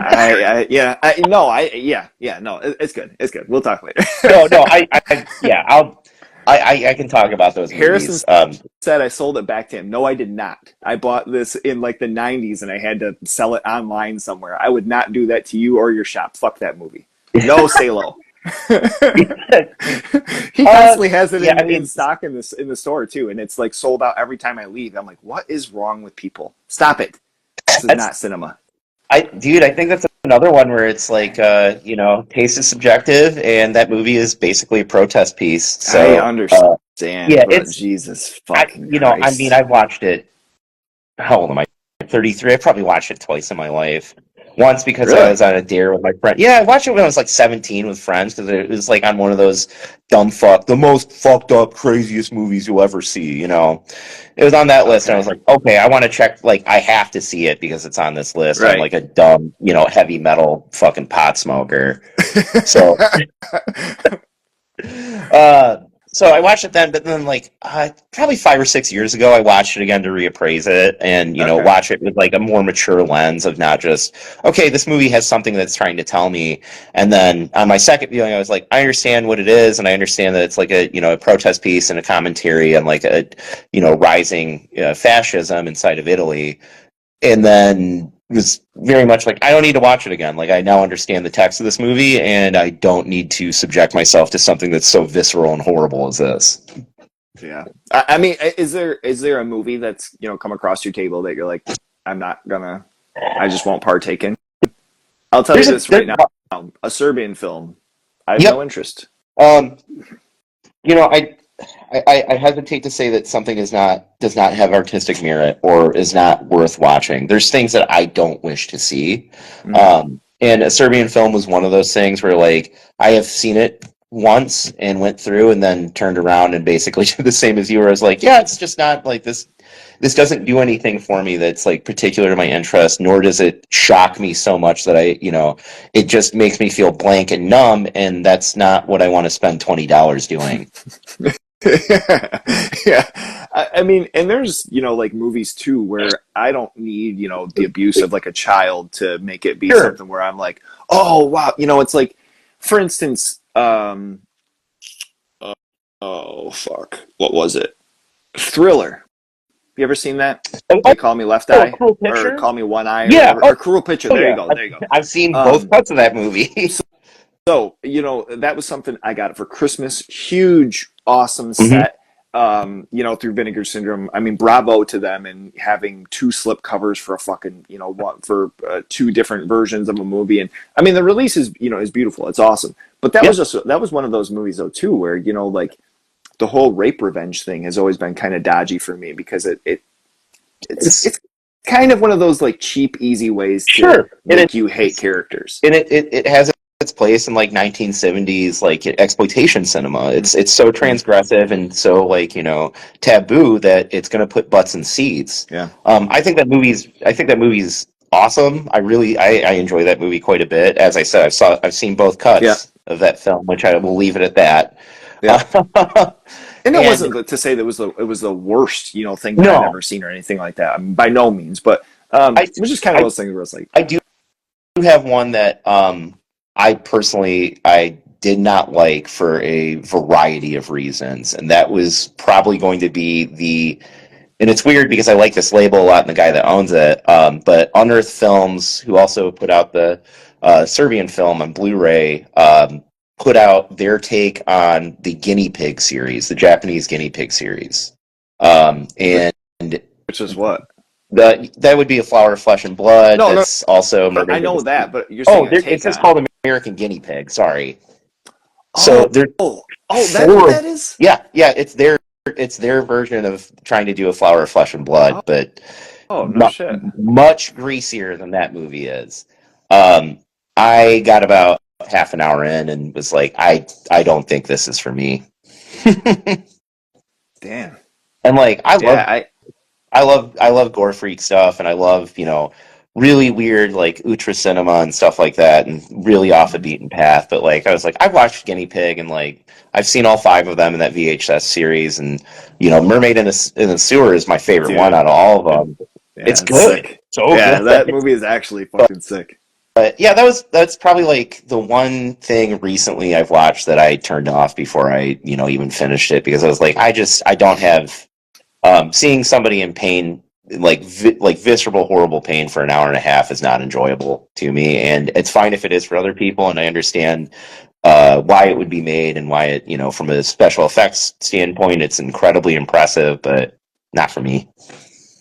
I think something that's interesting to me too, though, is like thinking of like something where you have like an August Underground, or it's Mhm. supposed to be. I mean, ultimately, pushing you to the limits of being uncomfortable or sad for the characters, or Sure.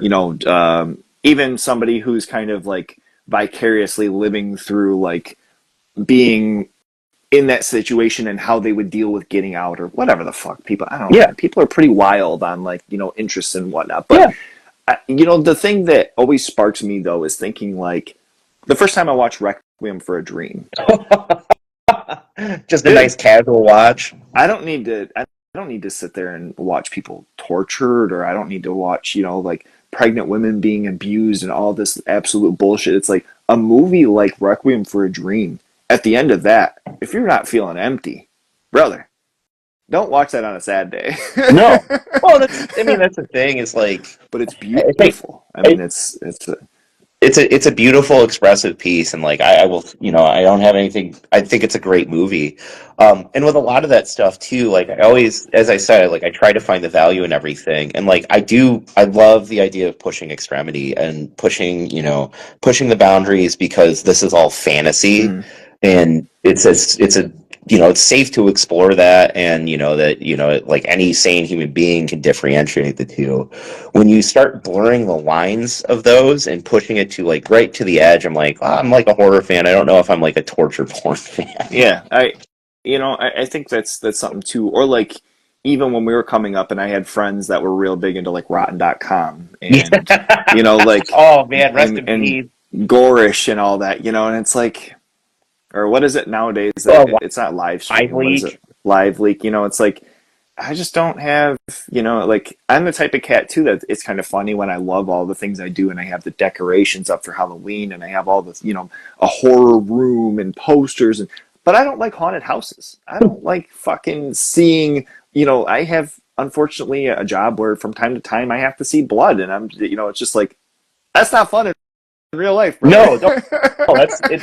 Yeah, it sucks. I mean, like, it's funny, and like it's funny. Earlier in this interview, I mentioned that it's like I made my friends watch Faces of Death, but and Traces of Death too, which are like documentaries. You know Um, how many fucking Scribs pizzas I ruined over Faces of Death, man?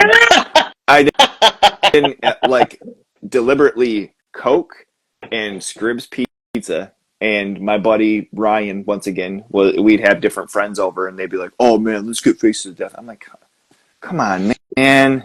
Like I wanted to have fun and watch like Toxic Avenger or yeah. like Texas Chainsaw Massacre 4. Like I don't want to do this. And No. to this day, I can't eat Scripps pizza because of those stupid fucking movies that aren't even real. Come to find out. Oh, that's why you gotta. I mean, the next layer is the Traces of Death movies, which I can go into detail on those. But Yeah. I know Harrison's still watching. I want that copy of 3 because that's the one that Relapse Records put all their music to, so you can hear like a bunch of Mortician and Godflesh tracks over like monster truck rally accidents.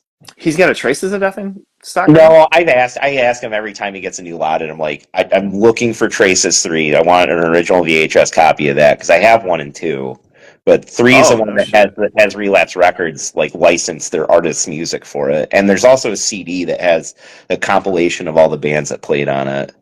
Oh, Yeah, man. I Yeah, know. it's it's That's it's that's back to insane. like me being like a shithead pot smoking metalhead though. As a kid.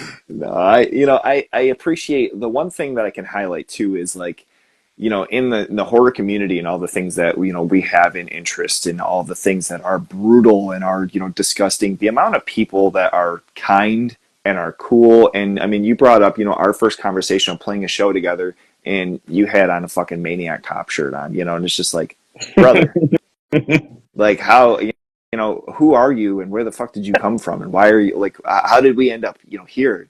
Oh, I grew up in Grand Haven. It's like, what the fuck, man? How did I not know you like all going through school? You know what I'm saying? It's insane.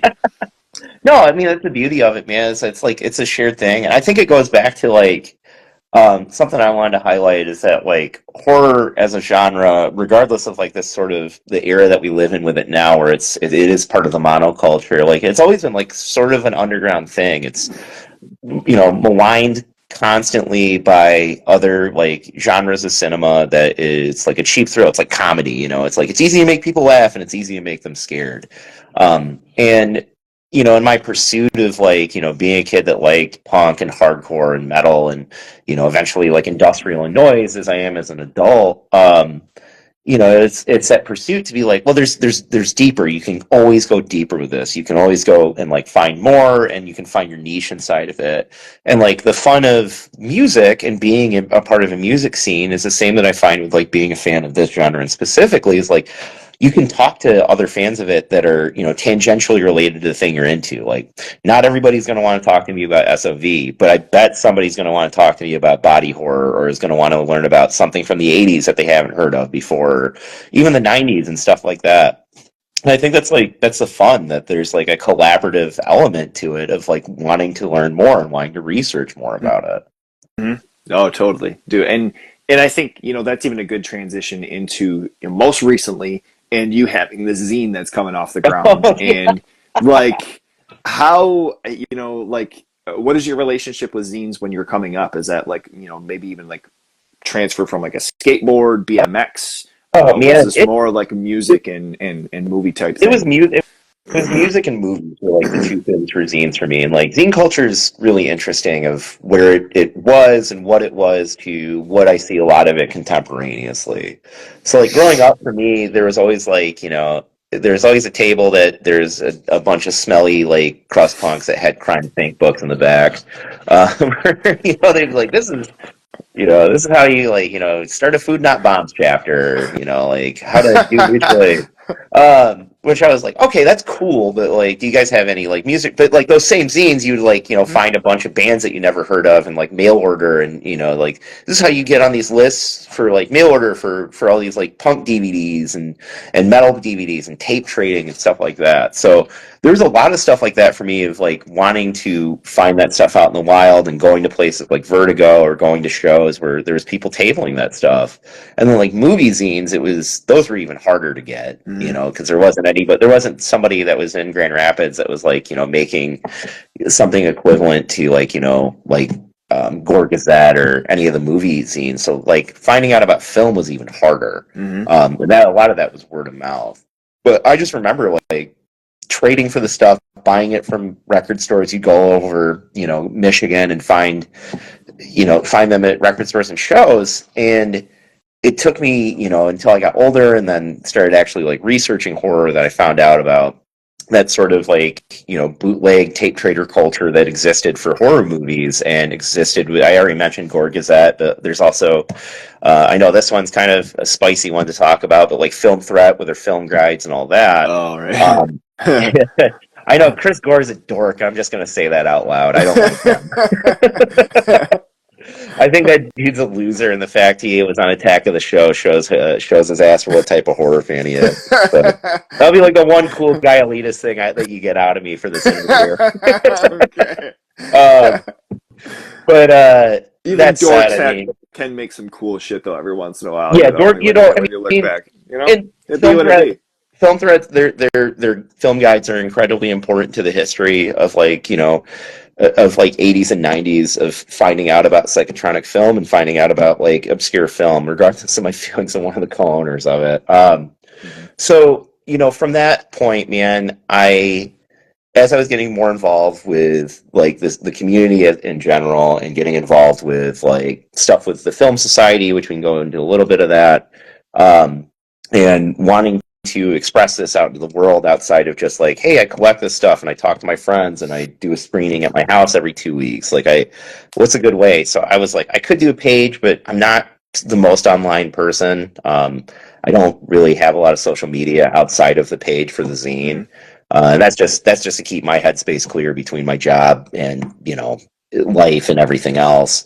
And then like secondarily, it was like the other platforms I've used to try to talk about film, like Letterboxd, doesn't really have a social aspect to it. And Right. I felt like my voice for wanting to talk about film. Not that's important that I blow up because like name me other than the two zines I mentioned, name me anybody that makes any money from making zines. Um, but my voice would be drowned out, A, by the popularity of the platform, but B, the films that I'm reviewing in the first place, and C, there's just so many like dumb fuck joke reviews that get put on that platform where somebody just like, posts a text meme and then like that gets 10,000 likes and then like I write something very mindful about, hey, like I re-examined this film and like did some research and I found it really interesting that the filmmaker went this direction with it, or isn't it cool this was shot for $4,500 and like, I get 3 likes and the next review up is like total bullshit, hated it, half a star. Here's my fucking YouTube channel where I tear it apart for half an hour. Check this Hmm. shit out. I'm like, God damn it. Like this is like so antithetical to what I'm trying to do, which is like use this as a creative outlet for myself to talk about movies I love and hopefully share them with an audience that would care enough to give me $5 for, something that's going to live on their toilet tank.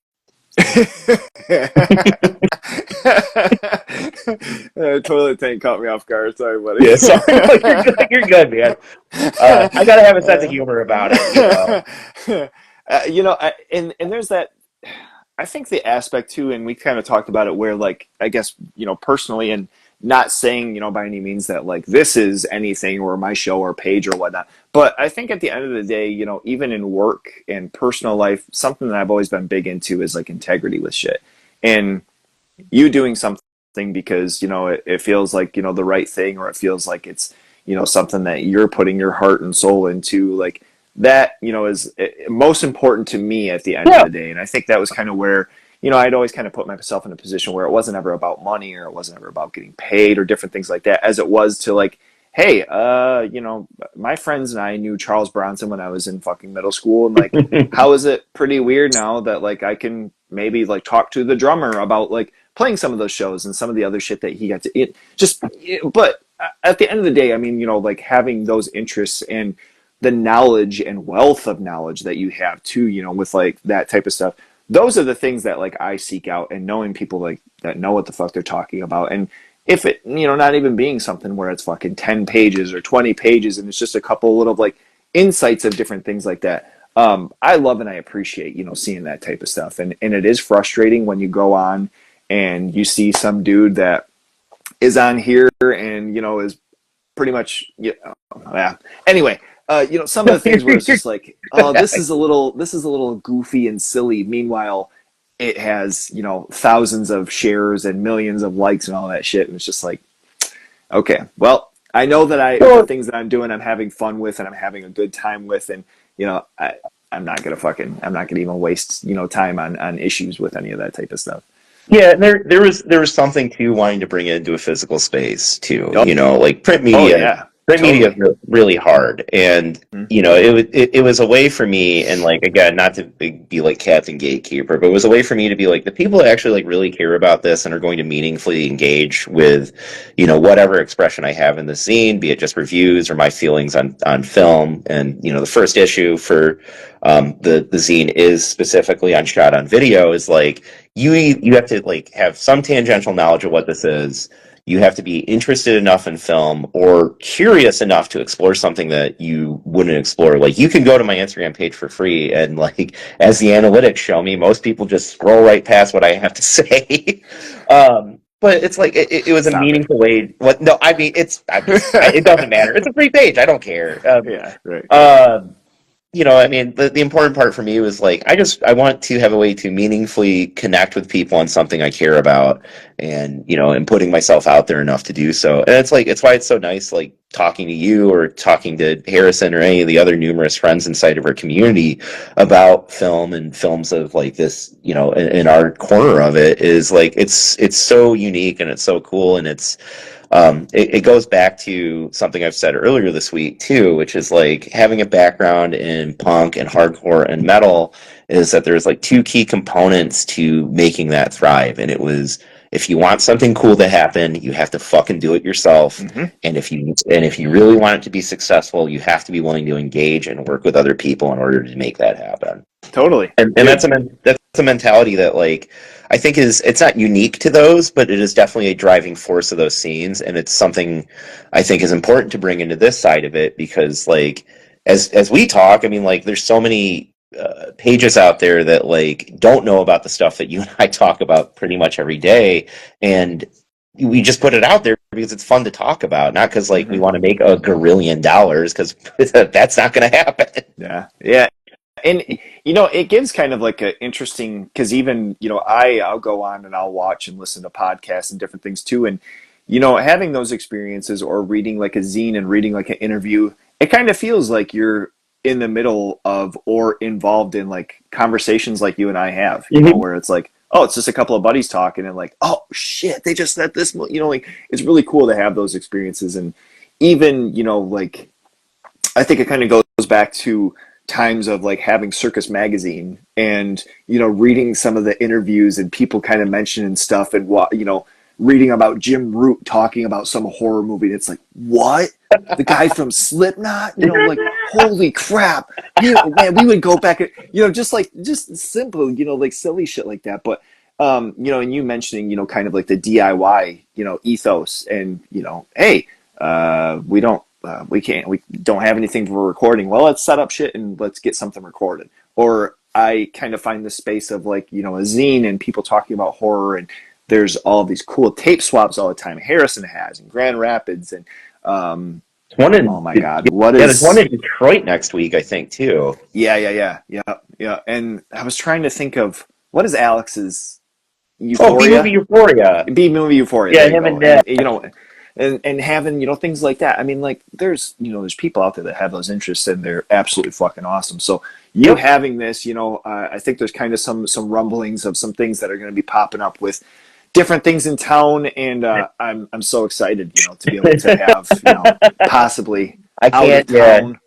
I will if if I have news on that, it's going to be posted to the page for sure. I don't want to count my chickens before they hatch. Totally. Yeah. No, for sure. I think it's out of an excitement though, for like cool things that are happening in Michigan, West Michigan, and then and then we have fucking record store day. Harrison's got all Oh these absolutely my wicked people that are coming god, through. Like, dude! you it's a beautiful time to be alive, if I can say. And touching on that, some of your collection now, we wanted to Yeah. touch on, Oh, yeah. some of the fun show and tell as far as this wonderful time that we are involved in here. So, how about a couple of releases that you have pulled off the shelf that are just near and dear to your heart?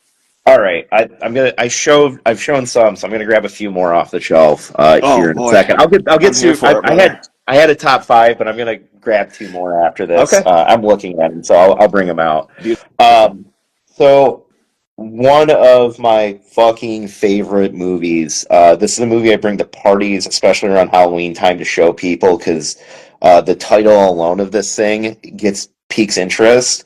But the immortal bloody muscle bodybuilder in hell. what release is that?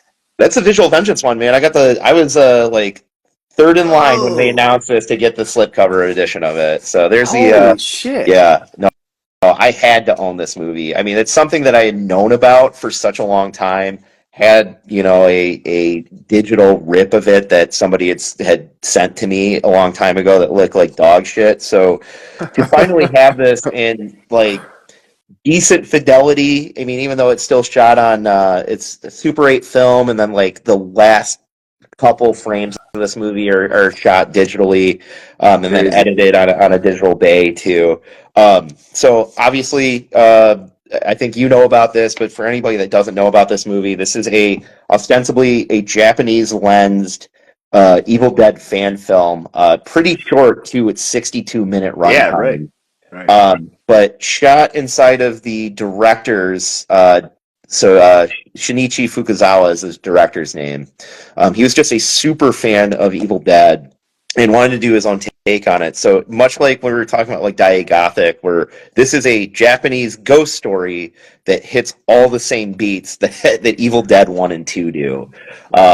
He shot in a house that his dad owned that was going to be condemned and torn down. So his father basically said, "You can do whatever," which is why throughout this movie they just tear this place the fuck apart on the inside.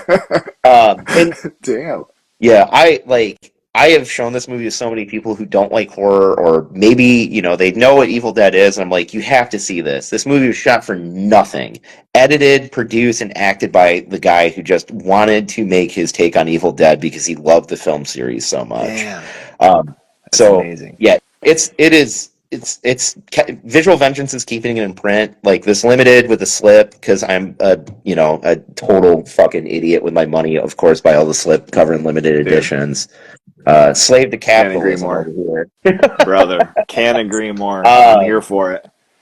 so continuing the trend of shot on video stuff. If anybody please follow the page, or if you want to talk to me, I have a mini zine I'm going to put out soon that is yet untitled, but I'm going to do like a sort of like suggested shot on video horror if you want to get into the like truly low budget and super regional stuff. But this is sort of mandatory viewing for anybody that wants to explore shot on video. This is Gary P. Cohen's Video Violence 1 and 2. Um, this is being kept in print. This is the old limited edition version of it that was sold by Vinegar Syndrome back when TerraVision was still a partner label, but they are keeping these movies in print. I was so happy to see that it is now available for much cheaper than I bought this for.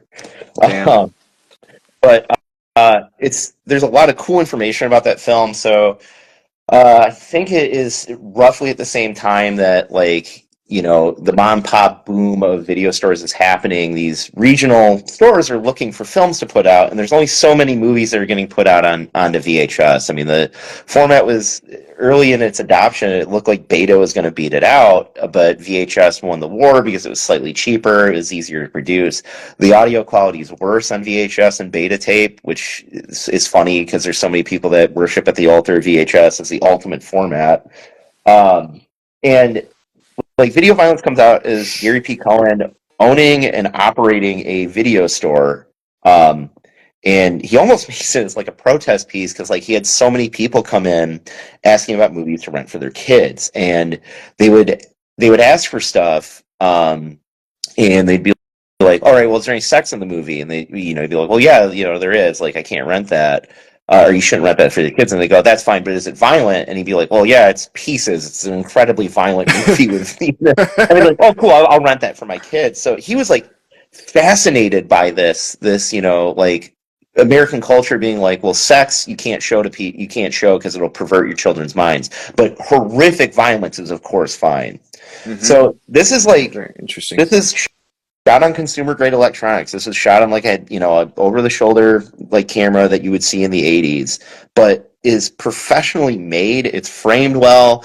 I mean, the acting's like, day player stage actors, but Mm-hmm. the gore effects are great in this. The story is really fun because it's like this family opens up a video store in this small hometown, and then they start getting their rentals back, and the people of the town start accidentally putting their like homemade snuff films in the box, in the return box, and they start watching them, and they're trying to figure out this mystery of like, is this entire town completely psychotic? Mm-hmm. Um, and there's also a lens of these. I mean, if you're familiar with like Herschel Gordon Lewis, right? You're Sure. like Yep. Wizard of Gore. Yep. These kind of feel like an adopter of that style of film, especially Wizard of Okay. Gore. Of like, it's a broadcast of like these like it's presented like it's not real murder, but that's what you're being shown. Yeah. Yeah. So really cool. There's really cool history. I mean, this is like an SOV movie that like if you want to get into the subgenre, you start here, and then I Totally. would say like go check out Boarding House if you really like it, want something insane. If you want to fall asleep watching a shot on video movie, watch Blood Cult. I own that movie on two formats, and I hate it, but it's for research purposes. Getting the discs that DeGosser Fun. put out, I had to for the interviews because there's so much info on those. But like I was like tortured buying it because that movie is so shitty. And here's something too, to my note earlier on saying, the whole aspect of not seeing eye to eye on things. You are an SOV guy. Me, not so much. But I love you. We're still buddies. We still talk all the time. No, Now, man. what I will say though is video violence was maybe knowingly, I guess I should say in quotations, that was like my first like understanding of like, oh, this is what this is like, the subgenre of things. And there could have been other movies I saw prior that, were just real low that I didn't realize, but kind of looking into certain aspects and going back to talking that movie too, it's fun. It's Honestly, I still have the DVD copy that I have. It's got 1 and 2 on there. Those movies fucking rule. Dude, you put they're fun party movies too. Like I put Oh on yeah, Video Violence 2 for my ridiculous. friends to be like, you want to watch like, all right, Video Violence is a little boring. Video Violence 2 is fun because it's kind of stupid and knows that it's stupid. Yeah, Uh, yep, yep. Movie, I'm gonna grab my other prop that I have, but Sure. we mentioned Maniac Cop, of course. It's my Oh, favorite slasher dude, movie of all time. I so mean, you sick. have the trifecta of Bruce Campbell, Tom Atkins, and Robert Zadar in it. I love What more this are you asking movie. for? Yeah. Oh, it's a fun slasher. It hits like that first act hits some like near giallo vibes too. Mm-hmm. Especially like the killer uses a blade and you can't see his face and he has a gloved Yep, hand. Those are. yep, yep. And I mean Tom Atkins. I mean, what a fucking actor in this movie, man. His character Frank is just so gonzo before he meets his untimely demise. Yep.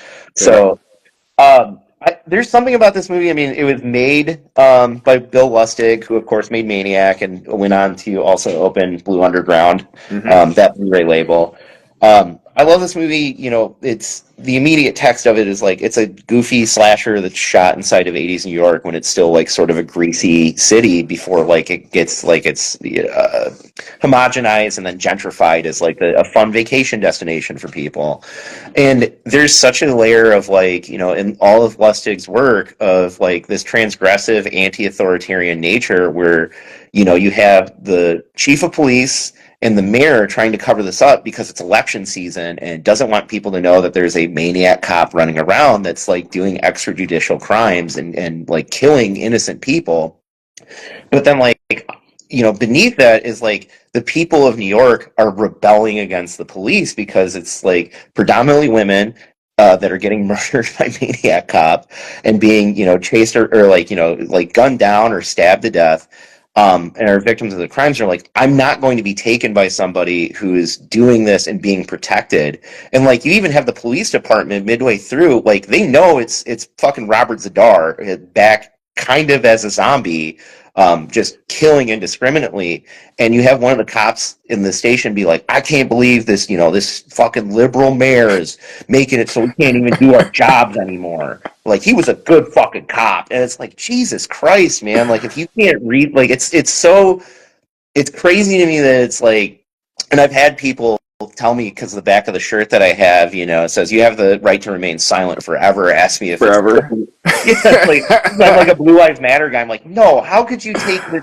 At what point does this look like that? Yeah, yeah. Oh, that's funny, dude. That is absolutely funny. And the satire on like looking at even today, police force and different things too. It's like, sure, oh boy, let's not go there. We don't have a whole other fucking 2 hours. Yeah, we don't have to do that. I did want to show. I love the movie enough. I have the VHS advertisement inside of my house. Unreal. Yeah. Is that a one sheet? No, that is the actual poster that would have been hung up inside of a video store for advertising VHS. Oh, fuck. Yeah. Damn. So, thank you for that, man. You saved that one for me. I very much. Oh my god. All right, you bum. I'm glad I didn't see it. Son of a bitch. All right, so let's do films because I don't know how long you're trying to go. Well, my phone just notified me I got 10%. Okay, so let's do these, and then I just don't want this to cut off because I won't be able to save it. Oh, fair enough. Yeah. I'll speed round this then. All right, got it. Okay, this one's fun because I grew up watching this. I'd catch it on Sci-Fi whenever I could. Night of the Comet, which is as I described. And that slip cover. Yep, that's a 4K that just got put out. I always describe this movie to people as Dawn of the Dead if it was Cyndi Lauper was the main character. Jesus. Dude, it's just like such a good, like, fun movie with such a like wacky plot. And, to have a horror movie in the 80s during the boom of that is a cast predominantly of women, Mm-hmm. Sure.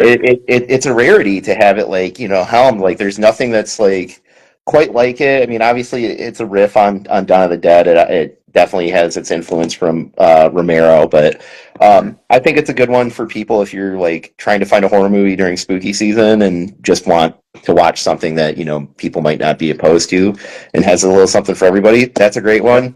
The one that I will try to talk about quickly, but this one's special to me. I was really happy that this got a release as a movie that I've appreciated for a long time and knew that there was more to the story than what's on the surface. And that's motherfucking Spooky. Oh, man. Brother. Here we go. That was another one I was going to mention earlier with like the New York Cop and all that, and with Spookies, that kind of getting in, like the proper repackaging. Dude, Spookies there's so much to that movie, and my review of it is like, on the surface level, this movie is not very good, but it's got insane effects, and you should watch it for that. Mm-hmm. The documentary that's attached to this disc, Twisted Souls, which is longer than the movie that is on, like, the main feature, is incredible. It is such an incredible story of like how this came together, how it was ruined by Vipco, and how like it really disturbed the lives of a lot of these people that came together to make something. So I mean, I love Spookies. I love I love nearly every moment of that movie is fun to watch, especially when Rocco, the dude that's in the all leather outfit, tries opening a locked door and then just throws a chair into it. Yeah. Maybe the funniest scene in a movie I've ever seen. It's so fucking crazy. Oh man! But yeah, I can talk about Spookies for 3 hours of why I think it is. It's taxed a very good movie, and what it could have been is one of the coolest '80s special effects movies ever made. And Um, along with like a release of things too, like the artwork, because I was very excited when you had showed me, the copy, or you said something that you were watching tonight or whatnot, the Gary Pullen, cover art on that bad oh boy. my And, god, dude! like that was an instant purchase. Actually, I got it for Christmas. So it was like, I was just hoping, I'm like, please, Danny, get this cover. Please Please, don't please get this other, get the right one. I'm just like, oh, please. And I opened that and I'm like, holy shit, man. Awesome. Absolutely amazing. So she did great. She picked out the great Gary Pullen copy. Oh And, man, that's another thing that's wonderful about that release too, is having the whole package. I have to go back and watch that documentary again though. do I have 2 seconds for one last like honorable mention? Brother, I let's get it. All right, I have to bring it up because thinking of Christmas made me think of this. So Mm-hmm. my wife, actually, I can't show the cover of this movie. I'm going to show not the slipcover version because it is a little naughty. Oh, Um, my wife what last about the Christmas got spine? me. I could show the spine. I got the slipcover off of it, so Oh, okay, got I it. won't go into detail. But Okay. for Christmas, because my wife at the time I was doing a series of giallo movies for movie night. We did like two Uh-huh. separate weekends of giallo films. So my Christmas present that year is that long sleeve shirt I wear all the time of Susie from Suspiria. But Uh-huh. then I opened up Christmas Day to have a physical copy of Knife and Heart. Oh, wait, what the fuck is this? That is not at all what I thought you were going to say. No, that's well, I made you watch Knife and Heart, which we don't have to go into detail about that. But um, so yeah, I was flabbergasted that Is this Sophie, my the wife, the Dick that is Giallo? the Dick Giallo. Oh my god. You have with the Yes, slipcover I, on I the have the slipcover version of it, which I know for a fact would get this video taken down. So, Dude, the amount of my friends that I have recommended watch that and come to work the next day physically angry at me. Dude, it's amazing. And at the core of that movie, yes, some of that silliness. I agree, man. That movie is pretty fucking insane. Like there's a lot of beauty in that. The way that it's shot, cinematography, the score from it what is is. it, MGMT No, or oh, M83? it's M83. Yeah, yeah, yeah. It Dude, is. I try to tell people crazy. all the time. I mean, like you've seen the movie. Imagine my wife Hmm. walking out halfway through, not knowing what this movie is, and seeing some of the things I'm watching. She's like, "What is this?" I Yeah, was like, yeah, It's art, babe. It's art." yeah. It's insane, It's and that I'm truly. It makes me happy that you had that because I forgot that you recommended it to me. Because at first I'm like, Kyle's probably gonna have to fall off the map, dude. I don't know how I'm gonna fucking have to talk to him about this shit. But I got to the end and I was like, oh wow, this is actually like it's pretty fucking deep. it is a deep, beautiful film. And I think when you see that slipcover, you'll think also physically and metaphorically. yeah, I know. I'm like trying to make sure it doesn't enter Oh frame. Jesus! No, Yeah, man. I think that it's the first modern giallo that I have seen that actually manages to capture what those films felt like. All the beautiful. greasiness, all of the like sleaze, and it flips the genre on its head because most of the time I'm trying to speed through this so we don't lose this. Most of the time with giallo, like female-led giallo, is about like a psychosexual killer stalking the woman who's trying to solve this crime, Hmm. and male giallo is like if the main victim is like a man that is trying to solve these murders around him. Knife and Heart flips the entire genre, where it is a woman who is simultaneously trying to solve the murder while also maybe is the target of it. And I Dude, thought that was like it took the essence of this genre, inverts it, and makes it so it because of some of the elements of the film becomes shocking to an audience again. Both like from like a me watching it as a straight man, or like showing it to some of my friends that are queer. They're both like, "Holy shit, this movie's crazy." hmm. I was like, "Yeah, it's amazing. It is an amazing feat of cinematography." I can't recommend Knife and Heart enough, Yeah. man. No, dude, it is honestly, it is pretty insane, and I'm glad that you brought that up too, because that's kind of like one of these funny like milestones of us talking about horror and seeing something like that, and I'm like, oh boy, I don't know where this is gonna go, but it was actually, I mean, it was good, and I've shared it with different friends too, who have enjoyed it, and different others who were very not excited about it, but but dude. Kyle, this has been so sick, man. I'm glad to have been able to have the time finally getting this together. You've got a zine that should be coming out here pretty soon that I hope Yep. everybody's going to check out here. A couple of hours of us shooting the shit and you being able to tell your story. I couldn't appreciate it anymore, buddy. This has been absolutely awesome. I appreciate it. Oh, right back at you, brother. I love, you know me. I won't ever shut up about horror. So happy, happy to do it. Maybe see you at Static Tape in a little bit. Brother, I got to work. Oh shit! All right. Well, Yeah. then you get to work. Harrison, see you in like an hour. Then Yeah. All right, buddy. You take care. I'll get this. a little bit. Brother, I'm getting back. Shit. All right. Well, Yeah. then you get to work. Harrison.